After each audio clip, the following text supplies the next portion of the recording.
Can you see the horns? Yes, okay, good. Hi everyone, welcome back to my channel. I'm Huck. Today I am doing the Avatar: The Last Airbender book tag, if you couldn't tell from this outfit, because I'm dressed up as Appa! So the Avatar: The Last Airbender book tag was created by Hannah over at A Clockwork Reader a couple of years ago. I will link her original video down below. It's based on Avatar: The Last Airbender, the TV show, which is a super great show. If you haven't watched it, you should, because it's great. And I am dressed up as Appa, which is one of the characters from that show. This is actually a full onesie that I made myself, and it is very fuzzy and very hot. I haven't been tagged by anybody to do this video. I just really wanted to. Any excuse to talk about Avatar and any excuse to wear this outfit, because like, how many situations can you wear a giant horned flying bison onesie? Not a lot. So this is my chance. This onesie, I also just wanted to say, was very much inspired by Clayton. She has a YouTube channel and a blog and everything. She makes incredible costumes. She mostly does historical stuff, but she did a Appa hoodie, and I referenced that and her like creative process that she talked about on her blog when I was making this onesie. I will link her channel down below, and if I can find the original blog post where she talked about this, I'll link that too, because she's just like, she does great stuff. Anyways, let's just get into it because I am getting very hot in this very, very fluffy outfit. So let's just get started. So there are 12 questions in total that are in 4 categories, one for each of the elements. The first one is water. So the first question is Katara and Sokka best sibling relationship. So for this one, I am going to pick Daughter of the Forest by Juliet Marillier. I thought, you know what, I may as well just get this out of the way because I talk about Juliet Marillier in almost every single one of my videos that I possibly can because I love her books so much. The sibling relationship that I am choosing is the one between Saoirse and her brother Finbar. The two of them have a very close relationship. In their family, there are 7 siblings. There are 6 brothers and 1 sister. All of the siblings in the family really love each other very deeply. But Finbar and Saoirse have a very special bond. The two of them can actually speak mind to mind, and that really brings them closer. But even beyond that, they both have this deeper understanding of each other. They're kind of different from a lot of the other brothers that they have, who are either like warriors or explorers or things like that, and the two of them are a little bit more reserved, a little bit more interested in like the folklore and magic, and they just have this really great bond and just this depth of understanding of each other. The next question is Yue, favorite star-crossed lovers. So for this one, I realized that there aren't actually a lot of books that I read that have star-crossed lovers in them.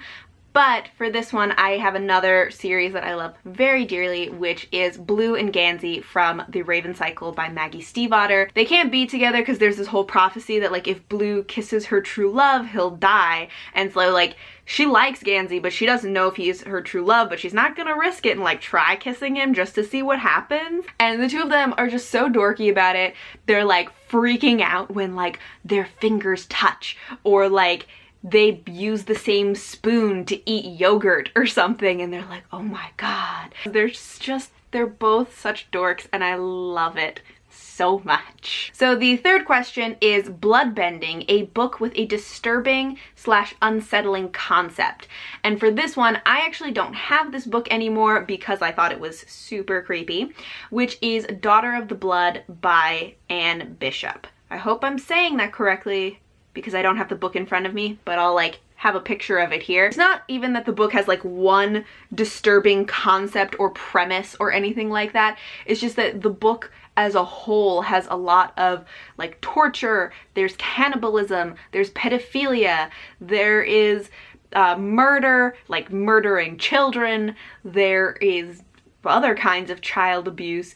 There are just generally really creepy relationships between adults and children. Like the whole book in general is just super weird and creepy, and I was just like very disturbed the entire time I was reading it. So that one, just as a whole, disturbing book, very unsettling to read. So now we are into the Earth questions. The first Earth question is Toph, a character whose strength surprised you or surprised the other characters in the book. And so for this one, I am going to pick Meresita from All the Crooked Saints by Maggie Stiefvater. None of the other characters really expect much from her. She's just sort of like quiet and sad all the time and like afraid of everybody. Well, not afraid of everybody. She's afraid of Beatriz. And the first real introduction that I remember of Meresita is from Beatriz's perspective, and so my first impression of her was that she's just like very fearful. But then as the story goes on, I think she surprised me, and I think she surprised the other characters in the book of her strength of character, what a strong person she can be. The process of learning more about Meresita and like her background, and then as her character progressed and her arc, I think was really interesting, and I really enjoyed. That was one of my favorite parts of it, and she was one of my favorite characters in this because she really surprised me in that way, and I think she also surprised the other characters. The next question is the Tales of Ba Sing Se Best Short Stories / Poetry Collection. And for this one, I am picking The Language of Thorns by Leigh Bardugo. This is a short story collection that are all kind of fairy tales, and while they have some vague similarities to fairy tales that we have, they're actually very different in a lot of ways too. One of the things that I loved so much about this was that I felt like they were very original and also somehow had a very classic fairy tale feel to them. She really captured that classic, creepy, dark fairy tale vibe, whereas I think a lot of fairy tales now have been very much like Disneyified, and she had those like darker, like creepier fairy tales in this. And the next question is Kyoshi Warrior's Best Warrior Character. And for this one, I'm going to have a throwback to an old favorite, which is Alana from The Lioness Quartet by Tamara Pierce. So Tamara Pierce has quite a few series with quite a few warrior characters, but Alana is kind of like the original. I think this was her first series in this world. It starts out following Alana as a very young child, and she wants to become a knight, and she dresses up as a boy and pretends to be a boy to go become a knight. She is someone who really has that like warrior spirit, and that allows her to work hard and achieve what she needs to and really become this incredible warrior, and she becomes like this amazing warrior in this world. One of the things I also really loved about Alana is that yes, she is a warrior, yes, she is an amazing sword fighter and everything, but she also is a magic worker and a healer, that she learns those skills side by side, and I really enjoy that about her, that yes, she has that like real warrior spirit, but she also has this healing and magical side to her as well. And now for the fire questions. So the first fire question is Zuko, best redemption arc / a redemption arc that should have happened. And so this one is a redemption arc that I really enjoyed. I don't know if it was that much of an arc, but still, I liked it, which is Matthias from the Six of Crows duology. Matthias starts out as a very bigoted character, I guess, because he has grown up in this culture that hates the Grisha so much, and then over the course of these two books, he really does have a redemption. He kind of realizes that the culture that he grew up in wasn't necessarily right, and that his biases against these people aren't really correct either. I think he does a lot of growing. It's not a redemption arc that is a surprise, like I think you really do see it coming, but that doesn't mean I enjoy it any less. At the beginning in the first book, I really didn't like him at all. He just wasn't that interesting to me. I thought he was very flat and boring, but then by the end of the second book, I loved him so much, and we really see him grow and question like the way that he was brought up, and then who does he want to be in the future. Next we have Iroh, wisest character, and so for this one I am picking another Tamara Pierce book, but I'm picking Badger from the Wild Magic series, or the Immortal, oh, it's the Immortal series. So this series follows the character Dane, and one of her like guides is this badger spirit, who is the god of the badgers. This is one of the characters that started me loving badgers. Like, I think we can assume that I like badgers since my channel name is Badger Reads, but I love the badger in this. He is very wise, he's very no nonsense, which is one of the things that I love in like mentor kind of characters.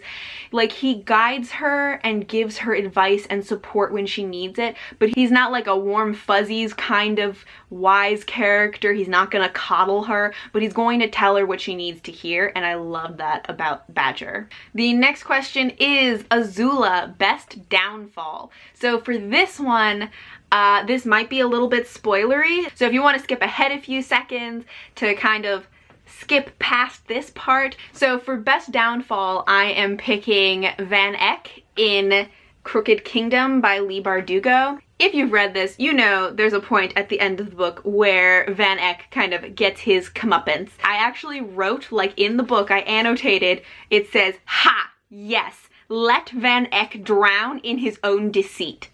So from that, you can tell that I found his downfall very satisfying.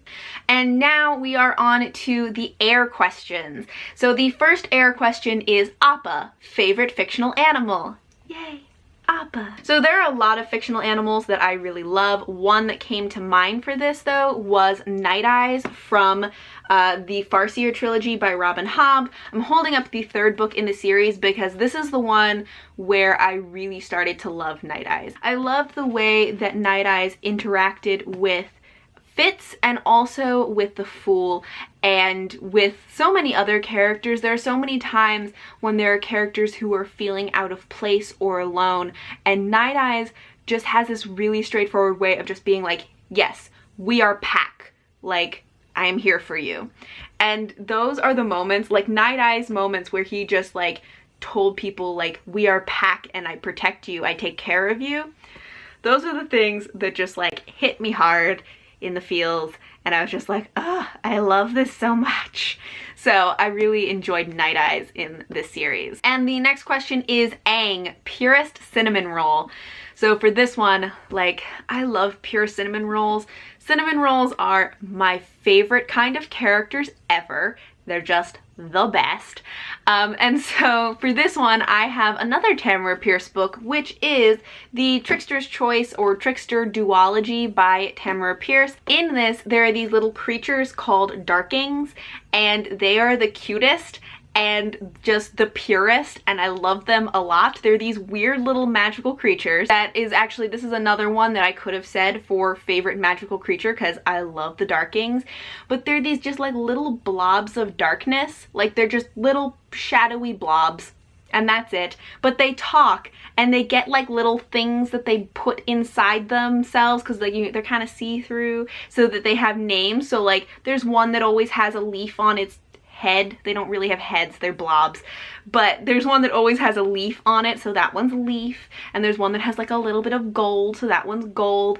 And like, they're just so cute and they're so sweet. They also have this way of viewing the world that is so like so pure and so sweet, and they just like don't understand humans and the world and just like how things work, and their perspective on the world is just so cute and so sweet, and they are such little cinnamon rolls. There's a whole bunch of them. So there isn't like one specific Darking that I like, but they're all great and they're all cute, and they're just like, I don't know how to explain them, but they're just adorable and I love them. And our last question is Avatar State, a stubborn character / a character that struggles with letting go. So for this one, I am picking Victor Vale from Vicious by V.E. Schwab. The entire premise of this story is that Victor Vale is having trouble letting go. So he has been sent to prison by his former best friend Eli, and this story is him trying to get revenge on Eli. Victor has gotten out of prison, and now he is willing to go to the ends of the earth to do absolutely anything to get revenge because he cannot let it go. His entire life is wrapped up in this. And Victor is definitely someone who, like, he has like tunnel vision that he is going to get his revenge and nothing else matters. So he definitely has a hard time letting go. So that is all for the Avatar: The Last Airbender book tag. Thank you all for watching, and until next time, bye!